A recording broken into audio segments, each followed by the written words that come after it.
أشهد أن لا إله إلا الله وحده لا شريك له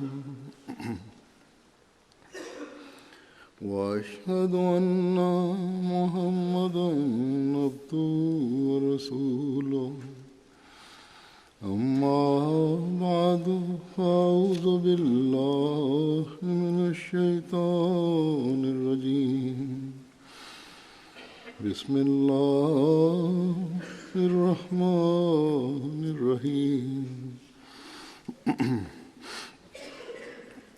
الحمد لله رب العالمين الرحمن الرحيم مالك يوم الدين إياك نعبد وإياك نستعين اهدنا الصراط المستقيم صراط الذين أنعمت عليهم غير المغضوب عليهم ولا الضالين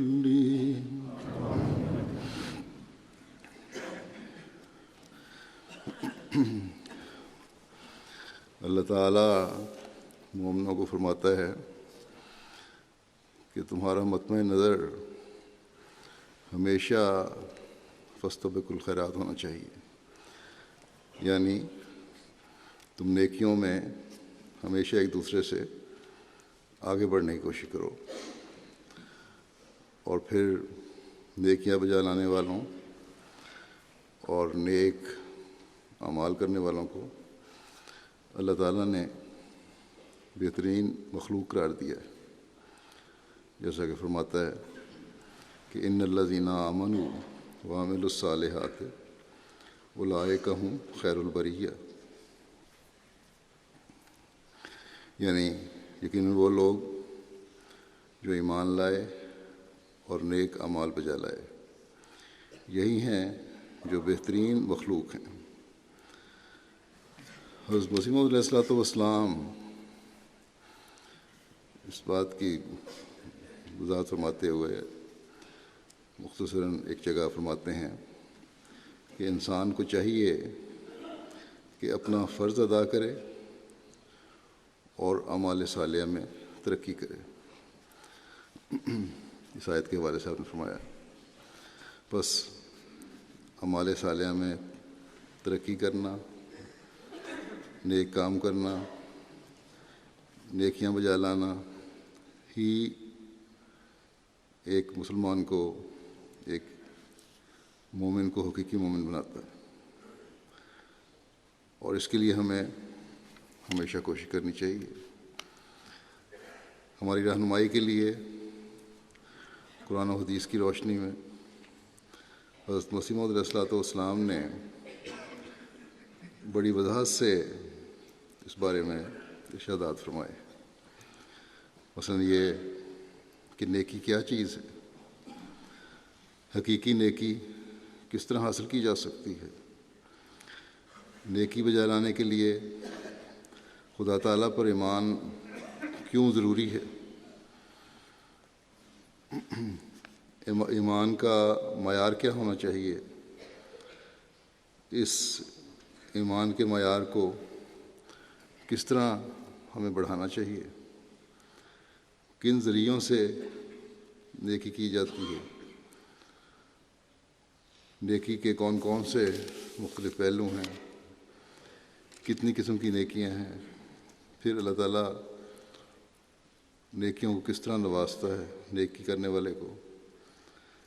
پھر یہ بھی آپ نے بیان فرمایا کہ جائز چیزوں کا بھی اعتدال کی حد تک کرنا نیکی میں نیکی ہے، اگر اس سے زیادہ کرو تو پھر نیکی میں کمی کر دیتا ہے۔ یہ بھی کہ ایک مومن کو اپنی نیکی کے دائرے کو کس قدر وسیع کرنا چاہیے، غرض کہ آپ نے نیکیوں کی حکمت، اس کی حقیقت اور اس کی روح کے مضمون کو مختلف موقعوں پر مختلف زاویوں سے کھول کر بیان فرمایا ہے۔ اس وقت میں اس بارے میں آپ کی چند اقتباسات پیش کروں گا، اس بات کی وضاحت فرماتے ہوئے کہ نیکی کیا چیز ہے، اور یہ بھی کہ بظاہر ایک چھوٹی سی نیکی اللہ تعالیٰ کی رضا کا مورد بنا دیتی ہے۔ آپ فرماتے ہیں نیکی ایک زینہ ہے اسلام اور خدا کی طرف چڑھنے کا۔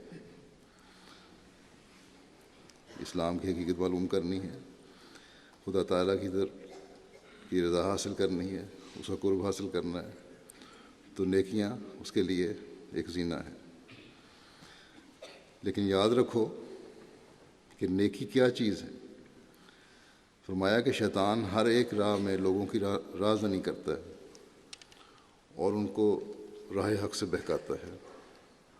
مثلا رات کو روٹی زیادہ پک گئی، امیر آدمی ہے یا کسی کے گھر میں رات کو کھانا زیادہ پک گیا، روٹی زیادہ پک گئی، صبح کو باسی بچی رہی،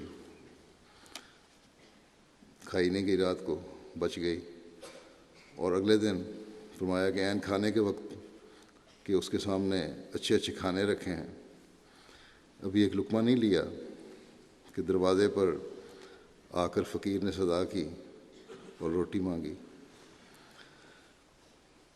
تو اس کھانے والے نے کہا کہ باسی روٹی سائل کو دے دو، کل کی جو بچی روٹی تھی وہ دے دو، حالانکہ اپنے سامنے تازہ کھانا پکا ہوا ہے۔ فرمایا کہ کیا یہ نیکی ہوگی؟ باسی روٹی تو پڑی رہنی تھی، تناؤم پسند اسے کیوں کھانے لگے؟ آپ فرماتے ہیں کہ اللہ تعالیٰ فرماتا ہے کہ وَيُطْعِمُونَ الطَّعَامَ عَلَىٰ حُبِّهِ مِسْكِينًا وَيَتِیمًا وَأَسِیرًا۔ فرمایا کہ یہ بھی معلوم رہے کہ طعام کہتے ہی پسندیدہ طعام کو ہیں، یعنی اچھا طعام اس کو کہا جاتا ہے جو پسندیدہ کھانا ہو۔ سڑا ہوا باسی طعام نہیں ہوتا، ایک دن کا پرانا کھانا ہے جس کو خود پسند نہیں کرتے، وہ کھانا طعام نہیں کہلاتا عربی میں۔ فرمایا کہ الغرض اس رکابی میں سے جس میں ابھی تازہ کھانا اور لذیذ اور پسندیدہ رکھا ہوا ہے، پلیٹ میں کھا رہے ہو، رکھا ہوا ہے سامنے تمہارے پڑا ہے، کھانا شروع نہیں کیا، فقیر کی صدا پر نکال دے تو یہ نیکی ہے۔ ابھی کھانا سامنے پڑا ہے تازہ، اور اگر کوئی مانگنے والا آتا ہے، غریب آدمی آتا ہے، اس کو دے دیتے ہو تو یہ نیکی ہے۔ نہ یہ نیکی کہ اچھا میں تو تازہ کھانا کھاتا ہوں، تم جو پرانا گھر والوں کہہ دیا کہ کل کا بچا ہوا جو کھانا تھا وہ اس کو دے دو۔ تو اس حد تک گہرائی میں انسان جائے تو تبھی وہ حقیقی نیکی کو پا سکتا ہے۔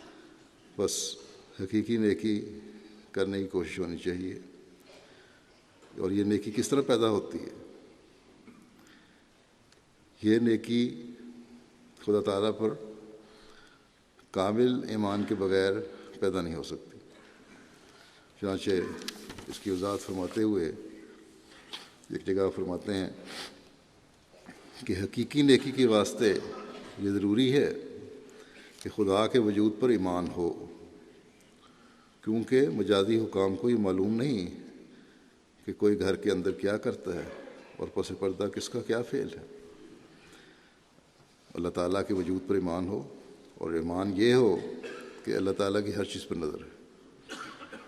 بظاہر جو حکام ہیں، بظاہر جو حکومت ہے، ادارے ہیں، ان کو تو انسان کے اندر کا نہیں پتہ کیا چیز ہے، لیکن اللہ تعالیٰ کو پتہ ہے، اور یہ ایمان ہونا چاہیے کہ اللہ تعالیٰ کو ہر چیز کا پتہ ہے، ہر چیز کا علم ہے، غیب کا علم رکھتا ہے وہ۔ فرمایا اور اگرچہ کوئی زبان سے نیکی کا اقرار کرے، مگر اپنے دل کے اندر وہ جو کچھ رکھتا ہے اس کے لیے اس کو ہمارے مواخذہ کا خوف نہیں، اور دنیا کی حکومتوں میں سے کوئی ایسی نہیں جس کا خوف انسان کو رات میں اور دن میں، اندھیرے میں اور اجالے میں، خلوت میں اور جلوت میں، ویرانے میں اور آبادی میں، گھر میں اور بازار میں، ہر حالت میں یکساں۔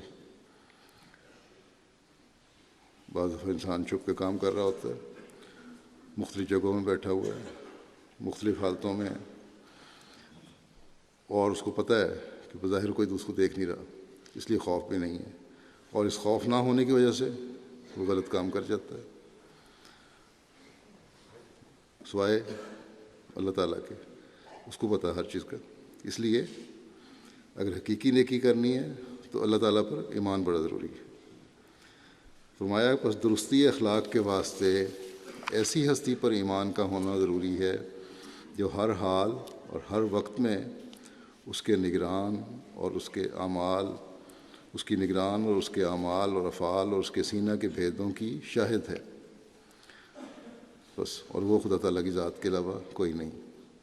بس یہ ایمان اگر ہو، اس معیار کا ایمان ہو، ہر وقت اللہ تعالیٰ یاد رہے، تو تبھی انسان حقیقی نیکی کر سکتا ہے۔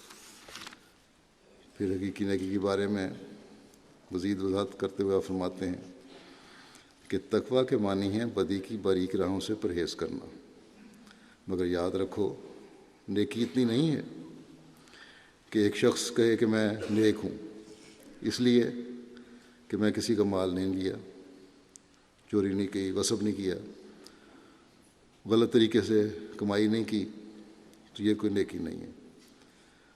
فرمایا کہ نقب زنی نہیں کی، اگر کوئی کہتا ہے تو چوری نہیں کی کرتا، بد نظری اور زنا نہیں کرتا، ایسی نیکی عارف کے نزدیک ہنسی کے قابل ہے، کیونکہ اگر وہ ان بدیوں کا ارتکاب کرے اور چوری یا ڈاکہ زنی کرے تو وہ سزا پائے گا۔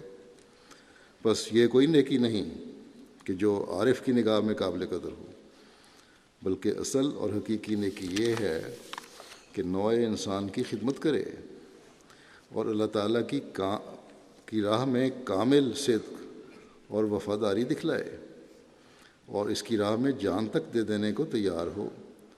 اس لیے یہاں فرمایا ہے ان اللہ مع الذین اتقوا والذین هم محسنون، ان اللہ مع الذین اتقوا والذین هم محسنون، یعنی اللہ تعالیٰ ان کے ساتھ ہے جو بدی سے پرہیز کرتے ہیں اور ساتھ ہی نیکیاں بھی کرتے ہیں۔ فرمایا کہ یہ خوب یاد رکھو کہ نرا بدی سے پرہیز کرنا کوئی خوبی کی بات نہیں ہے، کہہ دینا میں بدی نہیں کرتا، بڑا نیک ہوں، تو یہ کوئی خوبی نہیں ہے جب تک کہ اس کے ساتھ نیکیاں نہ کرے۔ بہت سے لوگ ایسے موجود ہوں گے جنہوں نے کبھی زنا نہیں کیا، خون نہیں کیا، چوری نہیں کی، ڈاکہ نہیں مارا، اور باوجود اس کے اللہ تعالیٰ کی راہ میں کوئی صدق و وفا کا نمونہ انہوں نے نہیں دکھایا۔ اللہ تعالیٰ کی راہ میں کوئی اللہ تعالیٰ کی رضا کی خاطر اللہ تعالیٰ کے حکم پر چلتے ہوئے کوئی نیکی نہیں کی، کوئی قربانی نہیں دی، باوجود اس کے کہ بہت ساری دوسرے برائیاں انہوں نے نہیں کی۔ فرمایا کہ یا نوع انسان کی کوئی خدمت نہیں کی اس انسان نے، اگر اللہ تعالیٰ کا ایک حق ادا نہیں کیا اور بندوں کا حق ادا نہیں کیا، اور اس طرح پر کوئی نیکی نہیں کی۔ بے شک بہت ساری برائیاں اس نے نہیں کیں، لیکن اگر اللہ کا حق ادا نہیں کیا اور انسان کی خدمت نہیں کی، اس کا حق ادا نہیں کیا، تو یہ کوئی نیکی نہیں ہے۔ فرمایا کہ پس جاہل ہوگا وہ شخص جو ان باتوں کو پیش کر کے اسے نیکوکاروں میں داخل کرے، کیونکہ یہ تو بد چلنیاں ہیں، صرف اتنے خیال سے اولیاء اللہ میں داخل نہیں ہو جاتا۔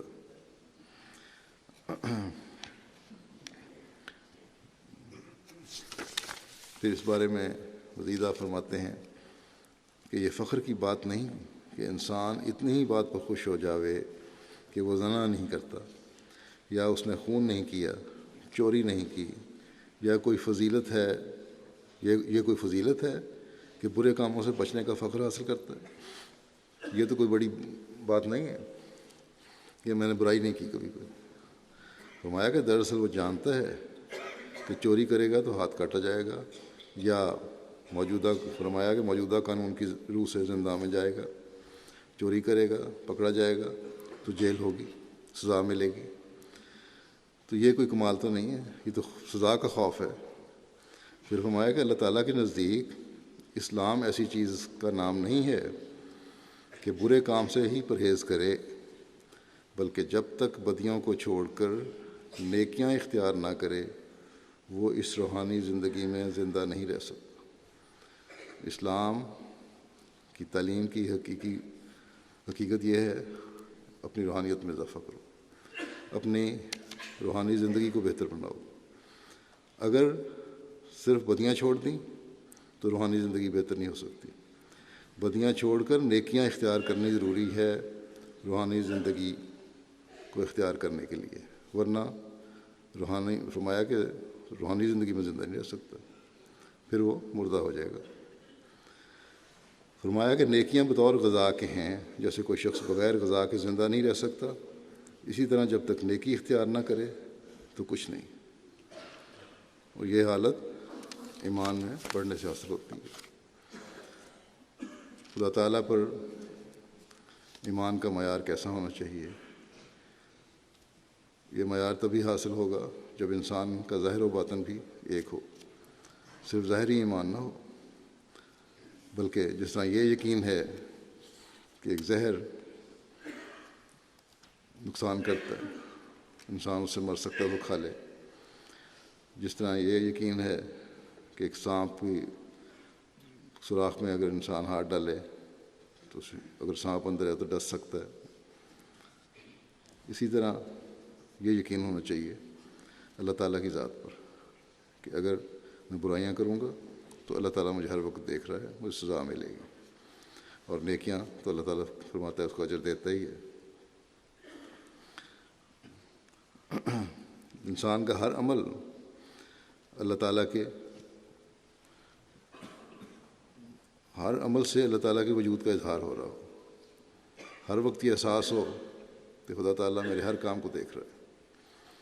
آپ فرماتے ہیں کہ دراصل نیک وہی ہے جس کا ظاہر اور باطن ایک ہو، اور جس کا دل اور باہر ایک ہے وہ زمین پر فرشتے کی طرح چلتا ہے. جس کا ظاہر اور باطن ایک ہے، جو دل میں ہے وہ ظاہر ہے، تو پھر اس کے نیکی کا معیار ایسا ہو گیا کہ وہ فرشتہ بن گیا. فرمایا کہ دہریہ ایسی گورنمنٹ کے نیچے نہیں کہ وہ حسن اخلاق کو پا سکے.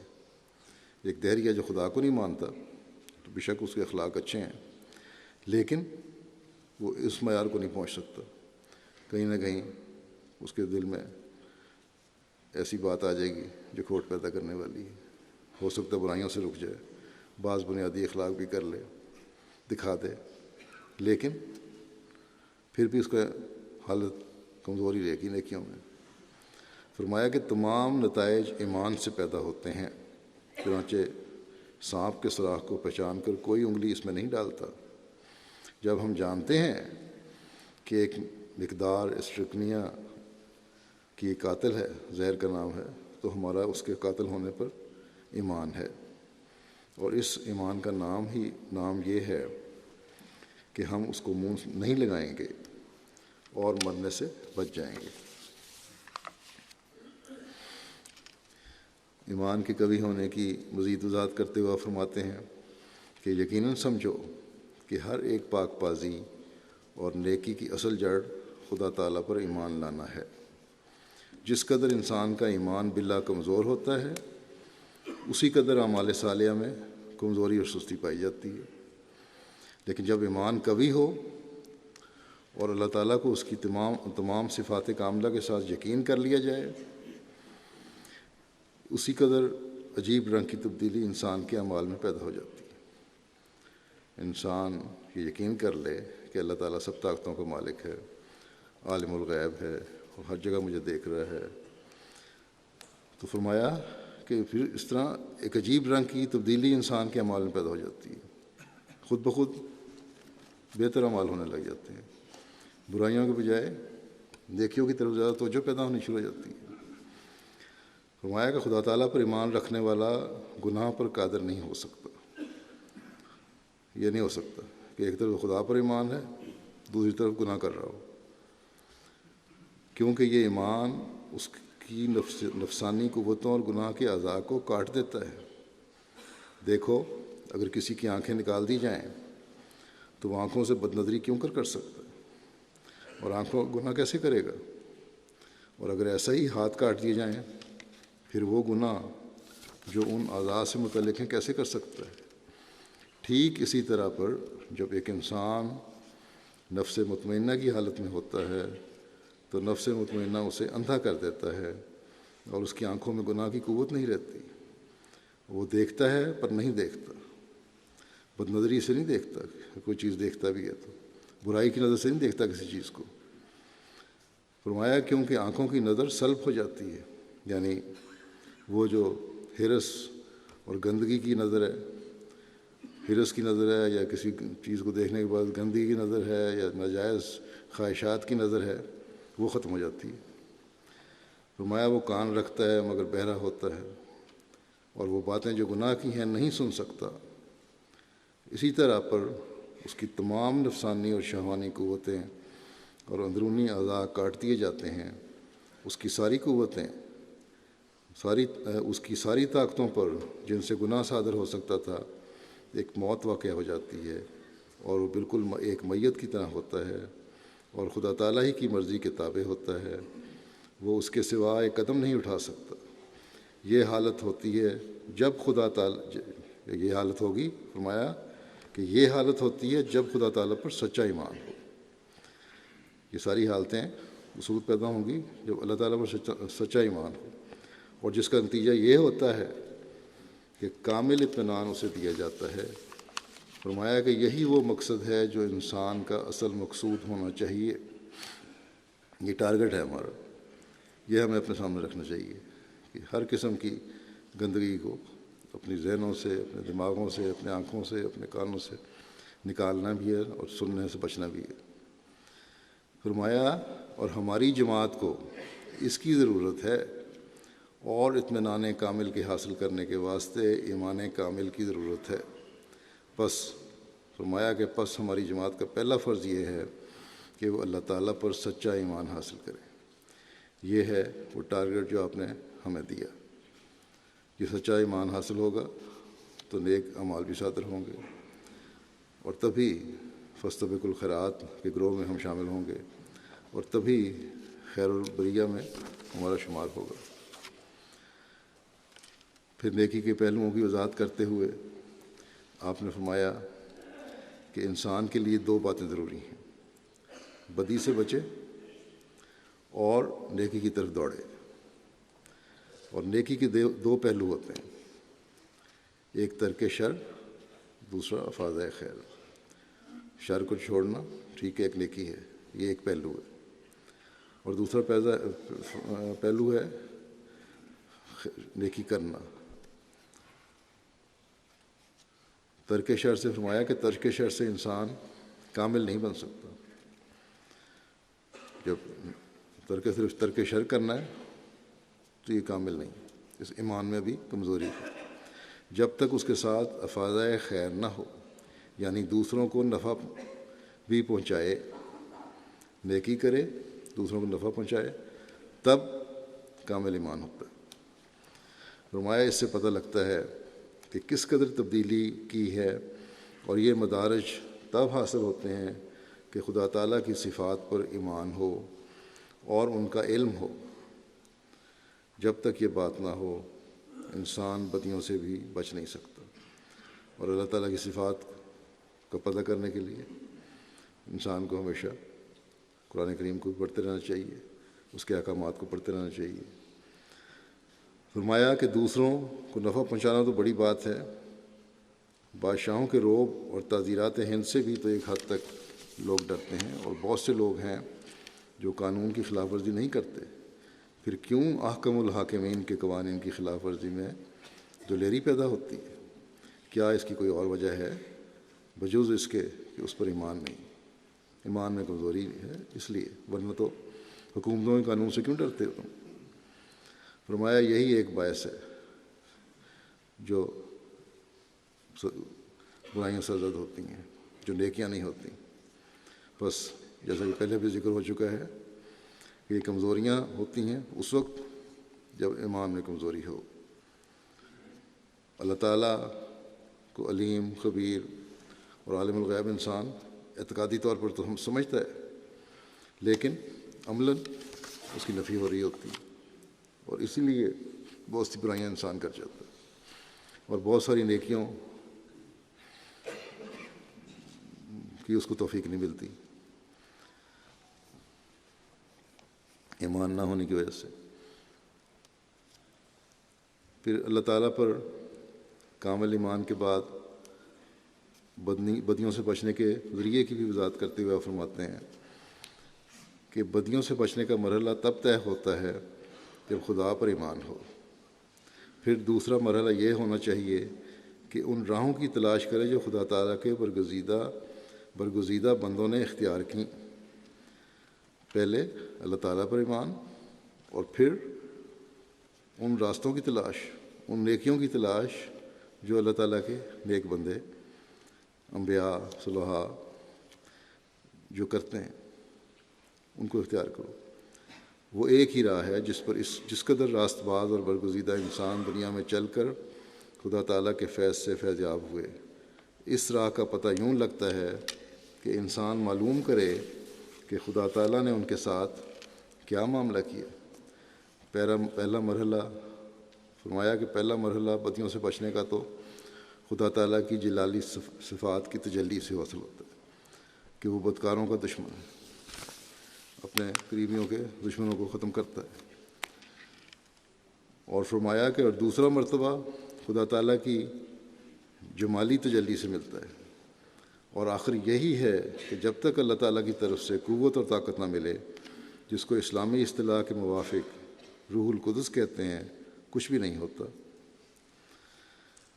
یہ ایک قوت ہوتی ہے جو خدا تعالیٰ کی طرف سے ملتی ہے، اس کے نزول کے ساتھ ہی دل میں ایک سکینت آتی ہے اور طبیعت میں نیکی کے ساتھ ایک محبت اور پیار پیدا ہو جاتا ہے۔ اللہ تعالیٰ کی جو مالی تجلی ہوتی ہے تو ہر نیکی، ایک تو نیکی کی طرف توجہ پیدا ہوتی ہے، بدی کی طرف توجہ ہی نہیں ہوتی، اور پھر ایک سکینت دل میں پیدا ہوتی ہے۔ یہ ہے نیک لوگوں کا عمل جو ہمارے سامنے نمونہ ہے، جس کو آپ نے کہا ہے اس کو دیکھو، انبیاء کے نمونے کو دیکھو۔ فرمایا کہ جس نیکی کو دوسرے لوگ بڑی مشقت اور بوجھ سمجھ کر کرتے ہیں، یہ ایک لذت اور سرور کے ساتھ سو کرنے کی طرف دوڑتا ہے، یعنی جو اللہ تعالیٰ کا پیارا ہے۔ جیسے لذیذ چیز بچہ بھی شوق سے کھا لیتا ہے، اسی طرح جب خدا تعالیٰ سے تعلق ہو جاتا ہے اور اس کی پاک روح اس پر اترتی ہے، پھر نیکیاں ایک لذیذ اور خوشبودار شربت کی طرح ہوتی ہیں۔ وہ خوبصورتی جو نیکیوں کے اندر موجود ہے اس کو نظر آنے لگتی ہے اور بے اختیار ہو کر ان کی طرف دوڑتا ہے۔ بدی کے تصور سے بھی اس کی روح کانپ جاتی ہے۔ فرمایا کہ یہ امور اس قسم کے ہیں کہ ہم ان کو الفاظ کے پیرائے میں پوری طور سے ادا نہیں کر سکتے۔ ایک عجیب دل کی کیفیت ہوتی ہے، دل کا سرور ہوتا ہے، جن کو الفاظ کا جامہ پہنانا بہت مشکل ہے۔ فرمایا کہ یہ قلب کی حالتیں ہوتی ہیں، یہ دل ہی محسوس کر سکتا ہے، محسوس کرنے سے ہی اس کا ٹھیک پتہ لگتا ہے۔ اس وقت تازہ بتازہ انوار اس کو ملتے ہیں۔ انسان صرف اس بات پر ہی ناز نہ کرے اور اپنی ترقی کی انتہا اسی کو نہ سمجھ لے کہ کبھی اس کے اندر رکت پیدا ہو جاتی ہے، کہ کبھی اس کے اندر رکت پیدا ہو جاتی ہے۔ یہ کوئی بات نہیں کہ رمضان میں نماز میں کبھی رو لیے، رکت پیدا ہو گئی، دل نرم ہو گیا، اسی کو انتہا نہ سمجھو اپنی ترقی کی۔ فرمایا کہ یہ رکت عارضی ہوتی ہے۔ انسان اکثر دفعہ یہ رکت تو پیدا ہونے کی مثال آپ دیتے ہیں کہ انسان اکثر دفعہ ناول پڑھتا ہے اور اس کے درد انگیز حصے پہ پہنچ کر بے اختیار رو پڑتا ہے۔ بہت سارے لوگ ہیں ناول پڑھ رہے ہوتے ہیں اور رونے لگ جاتے ہیں، بعض ایسی کہانیاں آ جاتی ہیں، اس میں کس کے واقعات آ جاتے ہیں۔ فرمایا کہ وہ صاف جانتا ہے کہ ایک جھوٹی اور فرضی کہانی ہے، لیکن اس کے باوجود رو پڑتا ہے۔ بس اگر محض رو پڑنا یا رکت کا پیدا ہو جانا ہی حقیقی سرور اور لذت کی جڑ ہوتی تو آج یورپ سے بڑھ کر کوئی بھی روحانی لذت حاصل کرنے والا نہ ہوتا، کیونکہ یہاں تو ذرا سی بات پر جذباتی ہو کر رونے لگ جاتے ہیں۔ فرمایا کیونکہ ہزارہ ناول شائع ہوتے ہیں اور لاکھوں کروڑوں انسان پڑھ کر روتے ہیں، کہانیاں پڑھ کر روتے ہیں، ڈرامے دیکھ کے رونے لگ جاتے ہیں، اپنے بعض ویسے ہی واقعات بیان کر رہے ہوتے ہیں دوسرے کے اور بڑے جذباتی ہو جاتے ہیں۔ تو یہ کوئی روحانیت کی ترقی نہیں ہے۔ روحانیت کی ترقی تبھی ہے جب بدیوں سے پورے طور پر انسان بچے اور نیکیوں کو مکمل طور پر اللہ تعالیٰ کی رضا کی خاطر اختیار کرے۔ پھر نیکیوں کے حصوں کی وضاحت آپ نے فرمائی۔ پہلے 2 پہلو تھے، شرک کو چھوڑنا اور نیکی کرنا، شر کو چھوڑنا اور نیکی کرنا۔ اب اس کے 2 حصے بیان فرمایا کہ انسان جس قدر نیکیاں کرتا ہے اس کے 2 حصے ہوتے ہیں، ایک فرائض، دوسرے نوافل۔ 2 حصے ہیں نیکی کے، ایک فرض نیکی ہے، ایک نفل نیکی ہے۔ فرائض یعنی جو انسان پر فرض کیا گیا ہو، جیسے قرضے کا اتارنا ہے، فرمایا یہ فرض ہے انسان کا، کسی سے قرض لیا، قرضے کا اتارنا یا نیکی کے مقابلے پر نیکی کرنا، یہ تو فرض ہے۔ ان فرائض کے علاوہ ہر ایک نیکی کے ساتھ نوافل ہوتے ہیں، جو زائد ہو وہ نیکی ہے، یعنی ایسی نیکی جو اس کے حق سے فاضل ہو، جیسے احسان کے مقابل احسان کے علاوہ اور احسان کرنا، یہ نوافل ہے۔ کسی نے احسان کیا، اس کے احسان کا بدلہ اتارا، بلکہ اس سے بڑھ کے اتارا، تو یہ نفل ہو جائے گا۔ یہ بطور مکملات اور متممات فرائض کے ہیں، ان سے فرائض مکمل ہوتے ہیں اور اپنی تکمیل کو پہنچتے ہیں۔ فرمایا کہ اس حدیث بیان کرتے ہوئے فرماتے ہیں کہ اولیاء اللہ کے دینی فرائض کی تکمیل نوافل سے ہوتی ہے۔ حدیث بیان فرمائی تھی آپ نے، اس کی تفسیر فرما رہے ہیں کہ اولیاء اللہ جو ہیں ان کے دینی فرائض کی تکمیل نوافل سے ہوتی رہتی ہے۔ مثلا زکوٰۃ کے علاوہ وہ اور صدقات بھی دیتے ہیں، اللہ تعالیٰ ایسوں کا ولی ہو جاتا ہے۔ اللہ تعالیٰ فرماتا ہے کہ ان کی دوستی یہاں تک ہوتی ہے کہ میں اس کے ہاتھ پاؤں وغیرہ، یہ حدیث میں آیا ہے کہ میں ان کے ہاتھ پاؤں وغیرہ حتیٰ کہ ان کی زبان ہو جاتا ہوں جس سے وہ بولتے ہیں۔ جب انسان ایمان میں بڑھتا ہے، اللہ تعالیٰ پر یقین میں بڑھتا ہے اور پھر اللہ تعالیٰ کی رضا کے لیے نیک اعمال بجا لاتا ہے، تو اللہ تعالیٰ مزید نیکیوں کی بھی توفیق دیتا ہے اور نوازتا ہے۔ چنانچہ اس بارے میں آپ فرماتے ہیں کہ اسلام کے لیے خدا تعالیٰ کا قانون قدرت ہے کہ ایک نیکی سے دوسری نیکی پیدا ہو جاتی ہے۔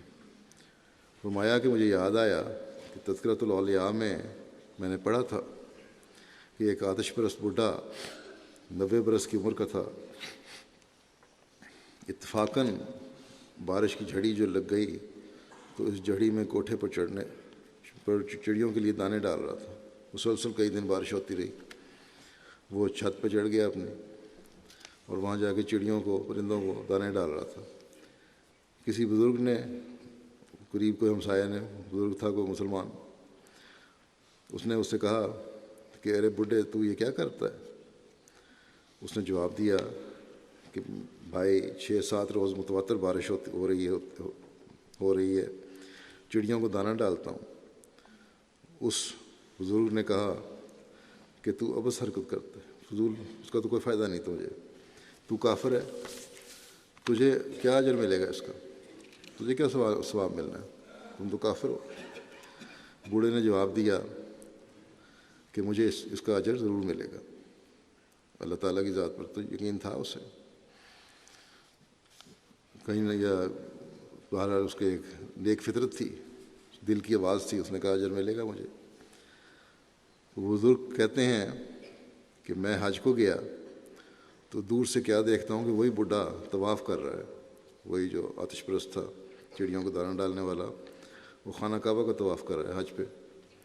اس کو دیکھ کر مجھے تعجب ہوا، اور جب میں آگے بڑھا تو پہلے وہی بولا، میں اس سے کوئی سوال کرتا پہلے وہ بولا کہ کیا میرا دانہ ڈالنا ضائع ہو گیا یا ان کا عوض نہ ملا؟ جو میں حج کر رہا ہوں آج مسلمان ہو کے، یہ اجر اللہ تعالیٰ نے مجھے دیا ان پرندوں کو دانہ ڈالنے کا۔ تو اللہ تعالیٰ اس طرح نوازتا ہے۔ پھر آپ فرماتے ہیں کہ اب خیال کرنا چاہیے کہ اللہ تعالیٰ نے ایک کافر کی نیکی کا اجر بھی ضائع نہیں کیا، تو کیا مسلمان کی نیکی کا اجر ضائع کر دے گا؟ فرماتے ہیں کہ مجھے ایک صحابی کا ذکر یاد آیا کہ اس نے کہا کہ یا رسول اللہ صلی اللہ علیہ وسلم، میں نے اپنے کفر کے زمانے میں بہت سے صدقات کیے ہیں، کیا ان کا اجر مجھے ملے گا؟ جب میں کافر تھا بڑے صدقات کیا کرتا تھا، نیکیاں کرنے کی کوشش کرتا تھا، مجھے اجر ملے گا؟ آپ صلی اللہ علیہ وسلم نے فرمایا کہ وہی صدقات تو تیرے اسلام کا موجب ہو گئے ہیں، ان صدقات کا ہی بدلہ تجھے ملا ہے جو تم آج مسلمان ہو گیا۔ پھر اس بات کو بیان فرماتے ہوئے کہ جائز چیزوں کو بھی حد اعتدال کے اندر رکھنا چاہیے اور یہی نیکی ہے، آپ فرماتے ہیں کہ نیکی کی جڑ یہ بھی ہے کہ دنیا کی لذات اور شہوات جو کہ جائز ہیں ان کو بھی حد اعتدال سے زیادہ نہ لے، جیسا کہ کھانا پینا اللہ تعالیٰ نے حرام تو نہیں کیا، مگر اب اسی کھانے پینے کو ایک شخص نے رات دن کا شغل بنا لیا ہے، اس کا نام دین پر بڑھاتا ہے، ورنہ یہ لذت دنیا کی اس واسطے ہے، یہ لذات دنیا کی اس واسطے ہیں کہ ان کے ذریعے نفس کا گھوڑا جو کہ دنیا کی راہ میں ہے کمزور نہ ہو۔ اللہ تعالیٰ نے لذات دی ہیں کھانے پینے میں، لیکن ساتھ ہی اس لیے کہ ان سے طاقت پیدا ہو انسان میں، اور انسان اللہ تعالیٰ کے جو فرائض ہیں وہ بھی ادا کر سکے۔ یہ بھی نظریہ ہونا چاہیے کھاتے ہوئے، صحت کمزور نہ ہو۔ فرمایا کہ اس کی مثال ایسے ہی ہے جیسے کہ یکے والا جب لمبا سفر کرتا ہے تو 7 یا 8 کوس کے بعد وہ گھوڑے کی کمزوری کو محسوس کر کے اسے دم دلا دیتے ہیں، ٹھہر جاتے ہیں اور نہاری وغیرہ کھلاتے ہیں تاکہ اس کی پچھلی تھکان دور ہو جاوے۔ تو فرمایا کہ تو انبیاء نے جو حظ دنیا کا لیا ہے وہ اسی طرح ہے، انبیاء بھی کھاتے پیتے ہیں، دنیاوی جو چیزیں ہیں ان سے ان کو بھی حظ ملتا ہے، سکون ملتا ہے، شادی بیاہ ہے، اولاد ہے، کھانا پینا ہے، دنیاوی چیزیں ہیں، سب چیزیں انبیاء بھی ان کا استعمال کرتے ہیں۔ فرمایا کہ انہوں نے جو حظ دنیا کے لیے وہ اسی طرح کا ہے، کیونکہ ایک بڑا کام دنیا کی اصلاح کا ان کے سپرد تھا، اگر خدا کا فضل ان کی دستگیری نہ کرتا تو ہلاک ہو جاتے۔ تو جس طرح ایک گھوڑے والا، ٹانگے والا اپنے گھوڑے کو تازہ دم رکھنے کے لیے کھلاتا پلاتا ہے، اسی طرح جو انبیاء ہیں وہ اگر کھاتے پیتے ہیں یا اچھی چیزیں استعمال کرتے ہیں تو صرف اس لیے کہ دنیا کی اصلاح کی طرف توجہ ہو۔ ایک دفعہ حضرت مسیح علیہ الصلوۃ والسلام پہ اعتراض کیا، حضرت خلیفہ اول سے کسی نے کہا کہ اعتراض یہ تھا کہ حضرت مسیح علیہ السلام پلاؤ بھی کھا لیتے ہیں۔ اعتراض کرنے والے نے کہا سنا مرزا صاحب پلاؤ کھاتے ہیں؟ حضرت خلیفہ اول نے کہا کہ میں نے تو کہیں نہیں پڑھا، نہ قرآن میں نہ حدیث میں، کہ اچھا کھانا کھانا نبیوں پہ جائز نہیں، کھاتے ہیں تو کیا ہو گیا؟ تو اس قسم کے بھی لوگوں کو اعتراض ہوتے رہتے ہیں۔ لوگ سمجھتے ہیں کہ صرف کڑوے کھانا کھانا ہی بڑی بزرگی ہے، حالانکہ یہ غلط ہے۔ اسی سنت پہ ہمیں چلنا چاہیے جو حضرت صلی اللہ علیہ وسلم نے ہمارے سامنے پیش فرمائی۔ آپ نے ایک صحابی کو فرمایا تھا میں اچھا کھانا بھی کھاتا ہوں، میں اچھے کپڑے بھی پہنتا ہوں، میں نے شادیاں بھی کی ہیں، میری اولاد بھی ہے، میں سوتا بھی ہوں، میں عبادت بھی کرتا ہوں، بس میری سنت ہے جو تمہیں چلنا چاہیے۔ بہرحال آگے حضرت مسیح علیہ السلام فرماتے ہیں انبیاء کا یہ دستور نہ تھا کہ اسی میں منہمک ہو جاتا ہے، یعنی دنیاوی چیزوں میں منہمک نہیں ہوتے۔ انہماک بے شک ایک زہر ہے، ایک بدگماش آدمی جو کچھ چاہتا ہے کرتا ہے اور جو چاہتا ہے کھاتا ہے۔ اسی طرح اگر ایک صالح بھی کرے تو خدا کی راہیں اس پر نہیں کھلتی۔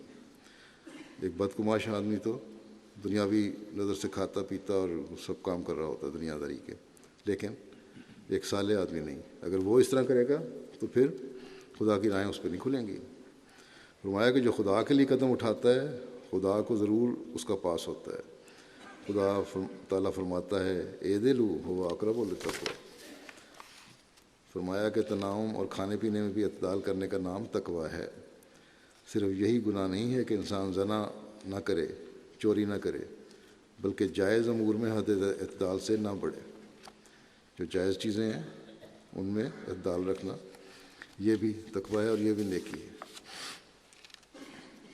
اپنے تعلیم کے اس حصے کی وضاحت فرماتے ہوئے کہ حکام کے ساتھ نیکی کیا ہے اور عام تعلقات اور جو عزیزوں سے تعلقات ہیں اس میں نیکی کیا ہے، آپ فرماتے ہیں کہ ہماری تعلیم تو یہ ہے کہ سب سے نیک سلوک کرو، حکام کی سچی اطاعت کرنی چاہیے کیونکہ وہ حفاظت کرتے ہیں، حکومت اور گورنمنٹ کی بھی اطاعت کرنی چاہیے کیونکہ وہ اپنے شہریوں کے اگر فرائض ادا کر رہے ہیں صحیح طرح۔ فرمایا کہ جان اور مال ان کے ذریعے امن میں ہیں، اور برادری کے ساتھ نیک سلوک اور برتاؤ کرنا چاہیے کیونکہ برادری کے بھی حقوق ہیں۔ فرمایا البتہ جو متقی نہیں ہے اور بدعات و شرک میں گرفتار ہیں اور ہمارے مخالف ہیں ان کے پیچھے نماز نہیں پڑھنی چاہیے۔ نیک برتاؤ کرنا کرو، لیکن نیکی کا یہ مطلب نہیں کہ جو ہمارے مخالف ہیں اور ہمارے پہ فتوے لگانے والے ہیں، بدعات میں گرفتار ہیں، ان کے پیچھے نمازیں پڑھ لو، جو وہ نہیں پڑھنی۔ فرمایا کہ تاہم ان سے نیک سلوک ضرور کرنا چاہیے، لیکن نیک سلوک ان سے بہرحال کرنا جتنے مرضی مخالف ہوں ہمارے۔ ہمارا اصول تو یہ ہے، فرمایا کہ ہمارا اصول تو یہ ہے کہ ہر ایک سے نیکی کرو۔ جو دنیا میں کسی سے نیکی نہیں کر سکتا وہ آخرت میں کیا اجر لے گا؟ اس لیے سب کے لیے نیک اندیش ہونا چاہیے۔ ہاں، مذہبی امور میں اپنے آپ کو بچانا چاہیے، جس طرح پر طبیب ہر مریض کی خواہ ہندو ہو یا عیسائی یا کوئی اور سب کی تشخیص اور علاج کرتا ہے، اسی طرح پر نیکی کرنے میں عام اصولوں کو مد نظر رکھنا چاہیے۔ فرمایا اگر کوئی یہ کہے کہ پیغمبر خدا صلی اللہ علیہ وسلم کے وقت میں کفار کو قتل کیا گیا، تو اس کا جواب یہ ہے کہ وہ لوگ اپنی شرارتوں اور اظہار آسانیوں سے بسبب بلا وجہ قتل کرنے مسلمانوں کے مجرم ہو چکے تھے۔ مسلمانوں کو قتل کرتے تھے، ان پہ ظلم کرتے تھے، ان کی سزا کے طور پر ان کو سزا دی گئی، ان کو جو سزا ملی مجرم ہونے کی حیثیت سے تھی، محض اس لیے نہیں تھی ان کے انہوں نے انکار کیا۔ محض انکار اگر سادگی سے ہو اور اس کے ساتھ شرارت اور اظہار ثانی نہ ہو تو وہ اس دنیا میں عذاب پر مجرم نہیں ہوتا۔ نیکی کے دائرے کو کس قدر وسیع کرنا چاہیے، اس بارے میں آپ فرماتے ہیں کہ یاد رکھو ہمدردی کا دائرہ میرے نزدیک بہت وسیع ہے، کسی قوم اور فرد کو الگ نہ کرے۔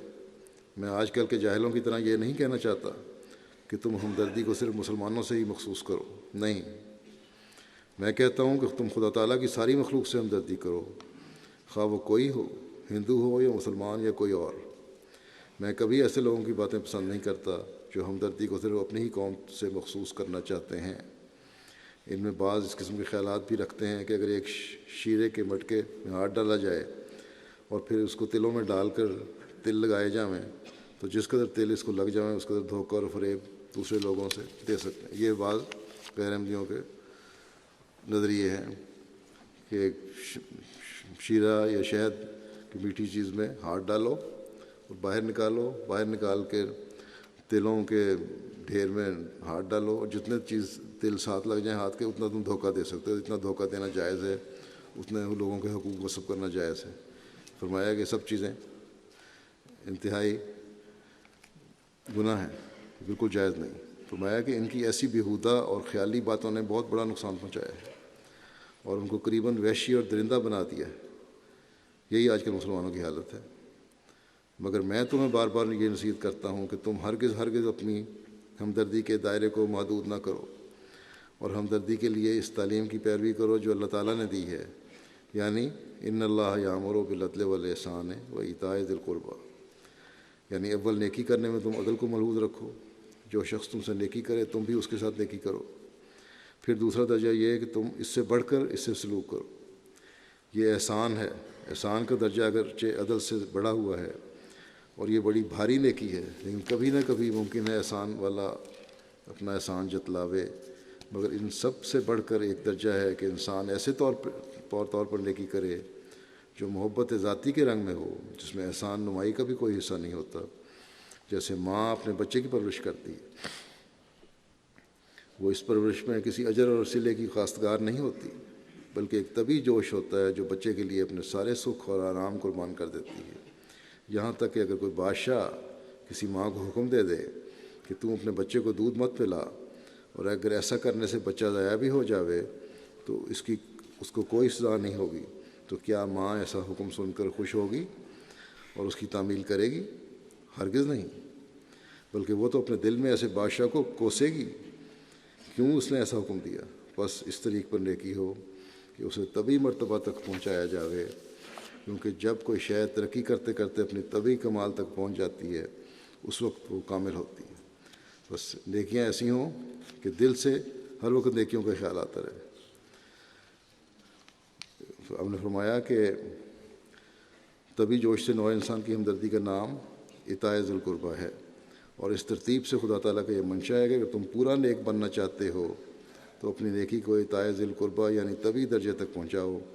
جب تک کوئی شے ترقی کرتے کرتے اپنے اس طبی مرکز تک نہیں پہنچتی تب تک وہ کمال کا درجہ حاصل نہیں کرتی۔ فرمایا کہ یاد رکھو خدا تعالیٰ نیکی کو بہت پسند کرتا ہے، اور وہ چاہتا ہے کہ اس کی مخلوق سے ہمدردی کی جاوے۔ اگر وہ بدی کو پسند کرتا تو بدی کی تاکید کرتا، مگر اللہ تعالیٰ کی شان اس سے پاک ہے، سبحانہ و تعالیٰ شان۔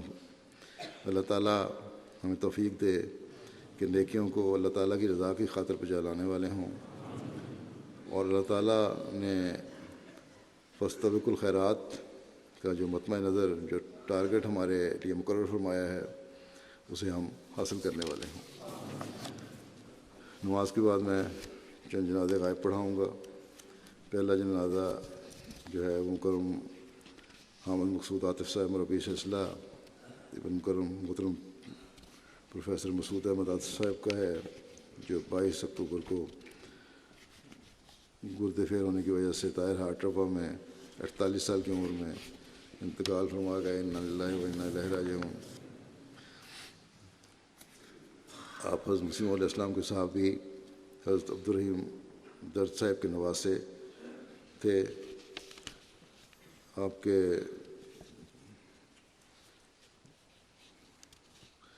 والد پروفیسر محمود احمد عاطف تھے، مسعود احمد عاطف،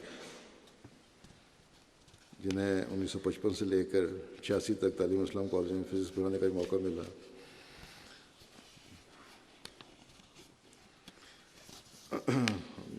یہ مسعود عاطف صاحب کے بیٹے تھے۔ ان کی ابتدائی تعلیم تو ربا میں حاصل کی، پھر زندگی افقی جامعہ میں داخل ہوئے، 1991 میں شاہد پاس کیا، پھر پہلے تو ان کی خواہش تھی کہ فوج میں جائیں، لیکن پھر ایک خواب کی بنا پر انہوں نے کالج چھوڑ کے جامعہ میں داخلہ لیا، اور وہاں سے شاہد کی ڈگری حاصل کر کے مربی بن کے نکلے۔ اللہ تعالیٰ کے فضل سے ان کی اہلیہ کے علاوہ 2 بیٹیاں اور 1 بیٹا ہے، اور تینوں بچے ان کے تعلیم حاصل کر رہے ہیں۔ چھوٹا بیٹا واصف حامد مدرسۃ الحفظ میں قرآن کی کریم حفظ کر رہا ہے۔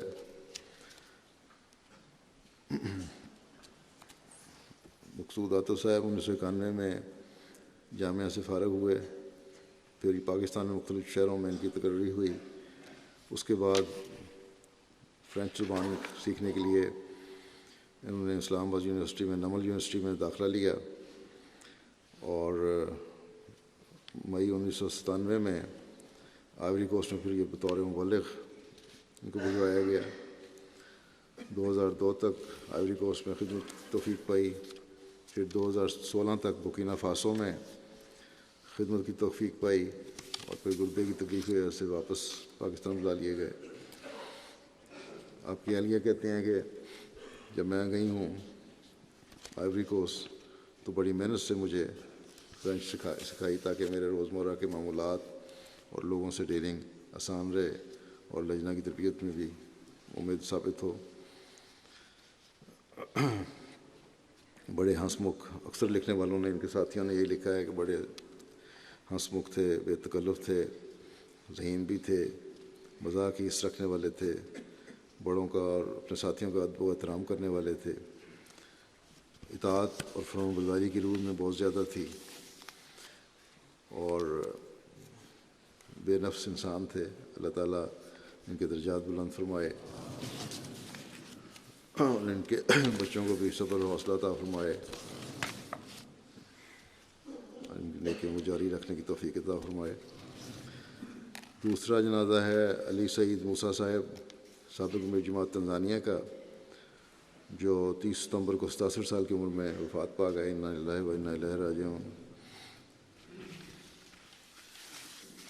1950 کو چٹانڈی تنزانیہ میں پیدا ہوئے تھے، پھر انہوں نے 1980 میں دارالاسلام یونیورسٹی میں داخلہ لیا، اکنامکس میں BA کی ڈگری حاصل کی، پھر 1980 ایگریکلچر اکنامکس کی ڈگری حاصل کی، مختلف حکومتی عہدوں پر فائز رہے۔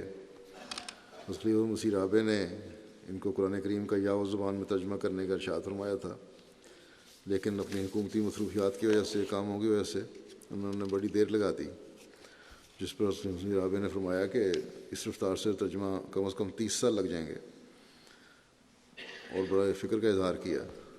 بہرحال یہ ارشاد سن کے ان کے علی سعیدی صاحب بڑے جذباتی ہوئے، اور انہوں نے عہد کیا کہ میں جلدی قرآن کریم کا ترجمہ کروں گا۔ چنانچہ انہوں نے ساری کام اپنے چھوڑ کے ساری توجہ قرآن کریم کے ترجمے پر دی، اور 5 سال میں یہ ترجمہ مکمل کر لیا۔ 2006 میں تنزانیہ کی جماعت کا امیر مقرر کیا گیا، اور برونڈی اور موزمبیق اور ملاوی کی جماعتیں بھی آپ کی نگرانی میں تھیں۔ ان کے دور امارت میں جماعت نے وہاں سیکنڈری اسکول کا اجرا بھی کیا، اور جماعت نے کچھ بڑا رقبہ زمین کا بھی حاصل کیا۔ بڑے مخلص، فدائی اور وفا نیک انسان تھے، خلافت سے گہرا اور عقیدت کا تعلق تھا۔ اہلیہ کے علاوہ 3 بیٹیاں اور 3 بیٹے یادگار چھوڑے ہیں۔ اللہ تعالیٰ ان سب کو ان کی نیکیوں کو جاری رکھنے کی توفیق عطا فرمائے، ان کے درجات بلند فرمائے۔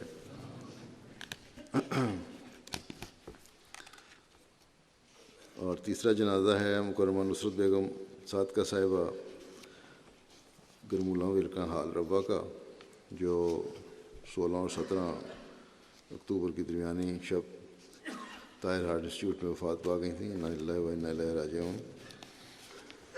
آپ محمد طاہر صاحب جو ہمارے RP ڈیسک کے انچارج ہیں، ان کی والدہ تھیں۔ ان کا سب سے نمایاں وصف توحید سے بے پناہ محبت اور شرک و بدعت سے شدید نفرت تھی۔ توکل اور غربا پر نیکی اپنی نیکی کو چھپانا بڑی عاجزی انکساری تھی۔ ان کے دادا حضرت میاں عطا اللہ صاحب صحابی تھے، اور مولانا برہان الدین صاحب کے ذریعے سے انہوں نے بیعت کی تھی قادیان آ کر، پھر ان کے کہنے پر قرآن کریم پڑھانے کا ان کو بہت شوق تھا، درست پڑھنے اور پڑھانے کا شوق تھا۔ جو خلیفہ مسیح ثالث رحمہ اللہ تعالیٰ نے تحریک فرمائی کہ بڑی عمر کی ناخواندہ خواتین کو بھی قرآن شریف سیکھنے کی کوشش کرنی چاہیے، تو بعض 70 سال کی ان پڑھ عورتوں نے بھی ان سے قرآن کریم پڑھنا سیکھا، بلکہ بعض نے ترجمہ بھی سیکھ لیا۔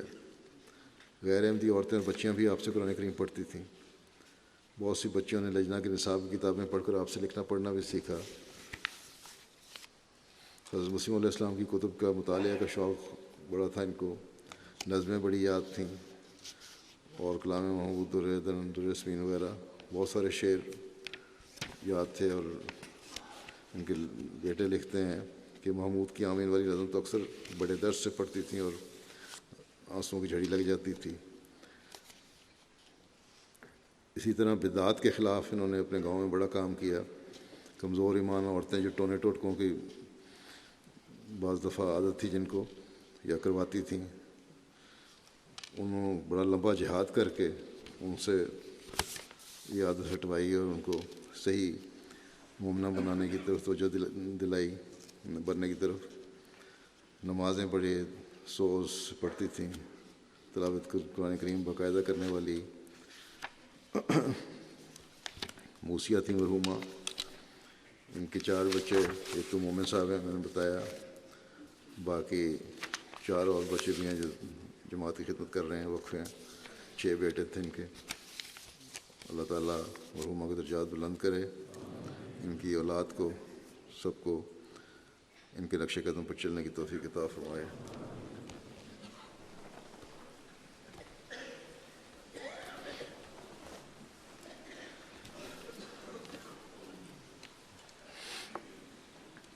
الحمد لله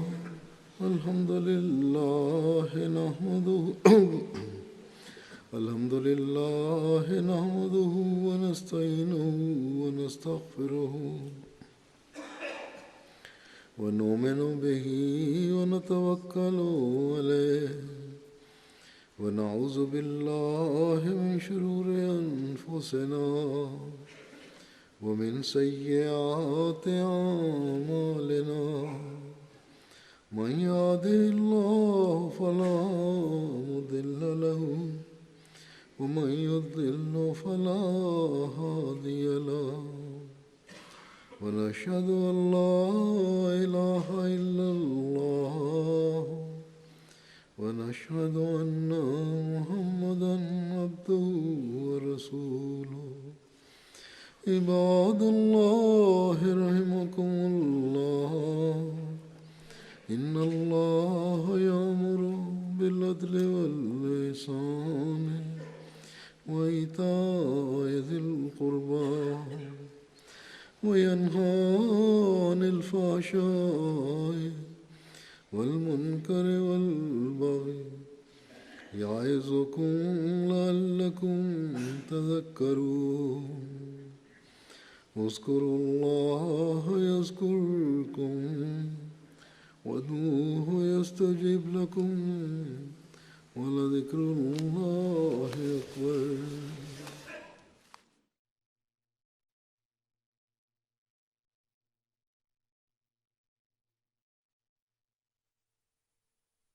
اللهم صل على